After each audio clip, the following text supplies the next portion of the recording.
How you doing? Brad Haberlin, Legacy Mortgage Group, Wednesday, December 14th, 2022.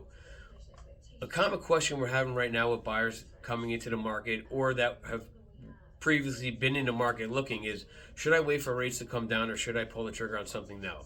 My best advice in this situation is look at the payment, don't look at the rate, because if you could afford the house and you love the house at the payment, and it doesn't really matter what the rate is because rates come up and rates go down. So a case in point, when rates were 3.5, people weren't worried about, hey, what if rates come down? Should I hold off? People were buying houses because the payment worked for them. And what happened? In 6 months, 8 months later, when the rates went to 2.5, they refinanced. The payment worked for them, and then they benefited later for the refinance. They weren't waiting to hold off. It's the same thing if rates are 7 or 8. If the payment worked for you, then it works for you. Bottom line. So if you wait 3 years, we'll use 3 years as a blanket. If you wait 3 years for rates to come down, you lose out on multiple things. You lose out on 3 years of the amortization flipping over into your favor. You lose out on 3 years of the loan pay down, and you lose out on 3 years of that home appreciating. So the amortization flipping over into your favor means that during the duration of your loan, your payment does not change. Your principal and interest payment stays the same on a 30-year fixed.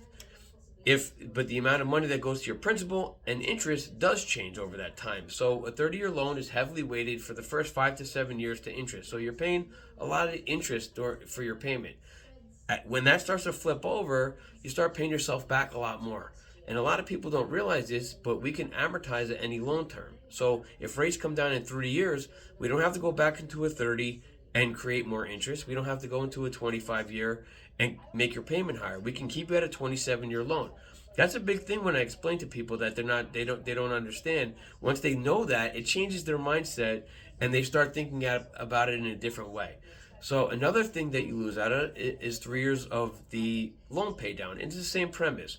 A portion of your payment goes to principal, a portion goes to your interest. So that principal payment you lose out on the paying yourself down.